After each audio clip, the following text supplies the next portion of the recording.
Assalamualaikum warahmatullahi wabarakatuh. Perkenalkan, saya Armawan dengan NIM D02-23335. Baik, pada kesempatan ini saya akan mempresentasikan rancangan, spesifikasi, dan konsep sistem dari aplikasi yang saya rancang, yaitu Kopi Tudu, yakni kedai kopi online. Jadi presentasi ini dibuat untuk memenuhi tugas pengganti ujian akhir mata kuliah penjaminan mutu perangkat lunak. Baik, langsung saja kita ke materinya.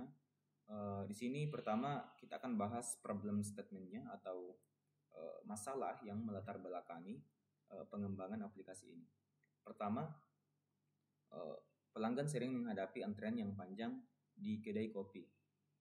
Yang kedua, proses pemesanan manual dengan datang langsung seringkali tidak efisien.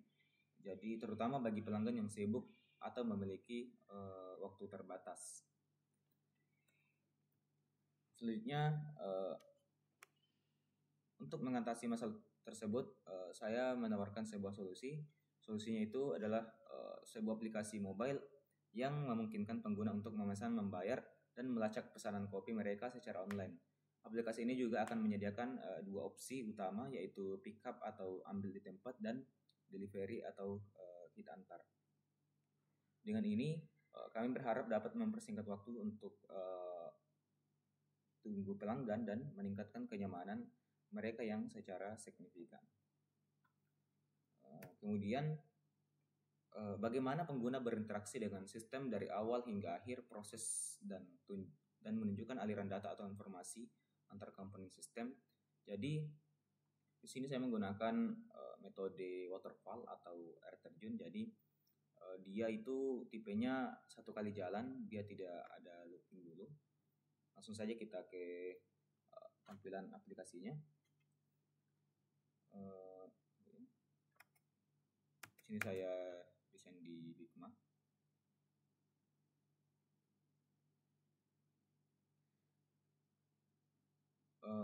Tunggu, sepertinya kita agak keliru sedikit. Jadi saya telah membuat use case-nya di sini untuk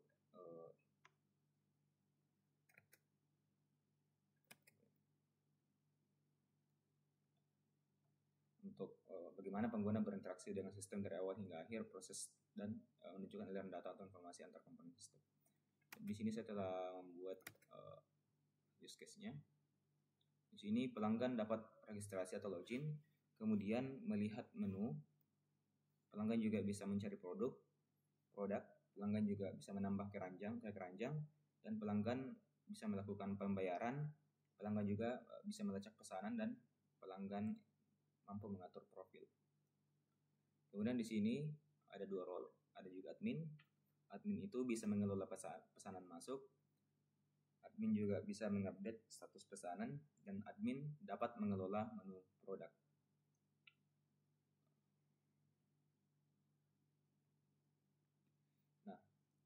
Terus bagaimana pengguna berinteraksi dengan sistem dari awal hingga akhir?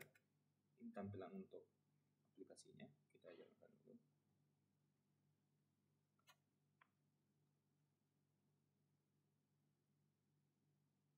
Nah, pertama kita klik aplikasinya, kemudian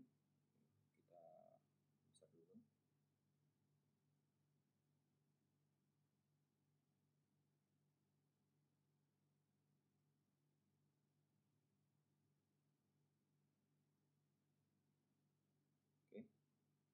Sini kita bisa masukkan nama atau password. Kalau sudah memilih akun, kita bisa login. Kalau belum, kita regis. Sini langsung saja saya login. Nah, di sini kita bisa melihat apakah kita mau memesan kopi panas atau kopi dingin. Nah, di sini ada beberapa opsi. Nah, ketika kita ingin memesan itu, kita klik icon ini. Kemudian dia otomatis ke sini. Kemudian kita akan melihat di keranjang, dia akan tertambah di sini. Selanjutnya Ini adalah navigasinya. Di sini ada home, ada pesanan, keranjang, kemudian di sini kita bisa melihat profil. Di sini ada notifikasi pesanan sampai atau tidak. Kemudian nah, di sini saya menjelaskan sedikit demi sedikit tentang fitur-fitur aplikasinya. Jadi fitur aplikasinya itu pertama autentikasi pengguna, fitur sign out dan login via Google. Seperti ini. Dia bisa login. Ketika dia sudah punya akun, dia langsung login. Ketika dia belum punya akun, dia harus register dulu dengan mengisi nama, password dan password. Kemudian katalog produk menampilkan daftar kopi panas, kopi dingin, bestseller di home screen seperti tadi. Kemudian pencarian produk, yaitu fungsinya first search bar di home screen untuk mencari kopi spesifik. Nah, ini ada di sini. Kemudian keranjang belanja shop menampung pesanan, pengatur jumlah item dan melihat total harga. Nah, seperti mana? Nah, di sini. Ini adalah total harga, ini list pesanan dan ini adalah total harga. Kemudian proses pembayaran, halaman checkout untuk konfirmasi alamat dan pembayaran. Kemudian ada pelacakan pesanan, fitur untuk dapat melihat status pesanan diproses diantar, notifikasi memberi update status pesanan kepada pengguna. Kemudian ada manajemen profil, mengatur profil alamat dan pengaturan keamanan. Seperti ini.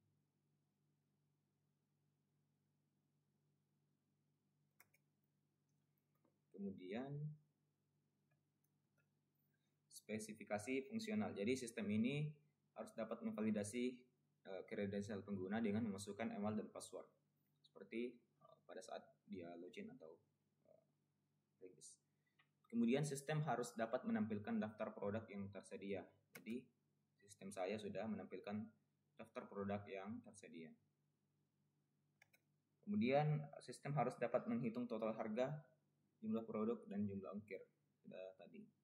Kemudian sistem harus dapat mengupdate status pesanan misal dari proses ke diantar. Jadi ini adalah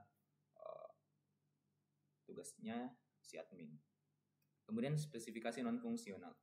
Usability, yaitu antarmuka harus sederhana dan mudah dipahami sesuai alur pada prototype. Jadi tadi sudah jelas.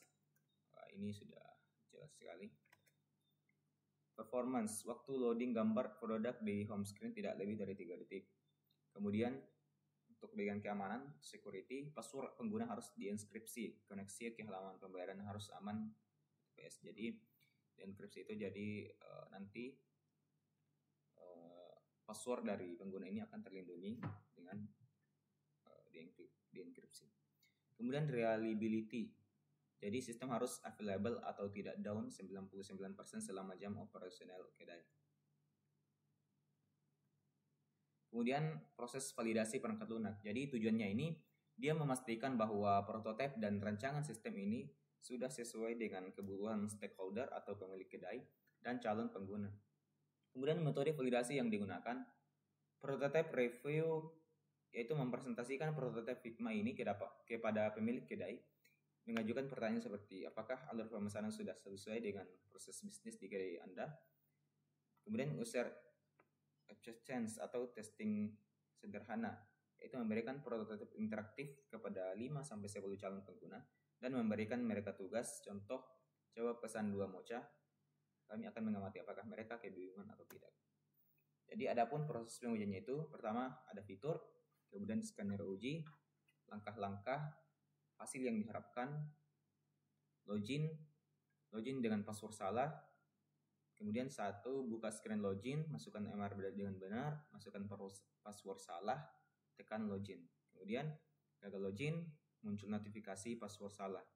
Kemudian ada keranjang, kemudian ada menambah item ke keranjang, kemudian ada buka home screen, tekan item mocha, tekan tambahkan ke keranjang 4 buka shop screen. Dan item mocha satu kali muncul di keranjang, total harga terupdate. Keranjang mengubah jumlah item, buka shop screen, tombol tekan pada item espresso, jumlah espresso berubah menjadi 2 kali total harga terupdate. Jadi sudah tadi saya demokan. Kemudian standar kualitas produk. Jadi standar yang dipilih adalah ISO IEC 25110 atau product quality. Alasan pemilihan itu standar ini lengkap dan sangat relevan untuk aplikasi komersial seperti Kopi2Do. Penerapan fokus pada fungsional usability, memastikan semua fitur login, pesan, bayar, lacak berfungsi 100% sesuai spesifikasi fungsional di poin 6. Kemudian usability sangat penting, memastikan bahwa aplikasi mudah digunakan, diukur dari feedback UAT apakah pengguna bisa memesan kopi dalam 1 menit. Kemudian performance efisiensi, mengukur waktu loading aplikasi diukur dalam detik saat mereka membuka home screen. Security memastikan keamanan yang dimana dia memastikan data pengguna, password, alamat, dan data transaksi aman. Kemudian standarisasi kualitas perawatan. Prosedur menjamin kualitas maintenance, yaitu version control menggunakan misal GitHub. Setiap ada perubahan fitur baru, perbaikan bug harus dibuat dalam satu branch terpisah. Kode harus direview oleh satu orang developer lain sebelum di merge ke branch main. Dokumentasi kode, yaitu kode yang kompleks, misal fungsi kalkulasi harga, harus diberi komentar yang jelas. Endpoint API harus didokumentasikan, misal menggunakan Postman atau Swagger. Kemudian ada bug tracking, yaitu semua laporan bug dari internal atau pengguna dicatat di project management tools seperti Trello atau Jira. Bug diberi label prioritas kritis, tinggi, dan rendah. Oke. Kopi2Do dirancang sebagai solusi pemesanan kopi yang fungsional dan usable dengan fokus pada alur kerja yang jelas sesuai prototipe dan didukung oleh standar kualitas ISO 25110 serta prosedur maintenance yang ketat. Oke, mungkin hanya itu yang bisa saya presentasikan. Lebih dan kurangnya mohon dimaafkan. Wallahul muwaffiq ila aqwamit thoriq. Wassalamualaikum warahmatullahi wabarakatuh.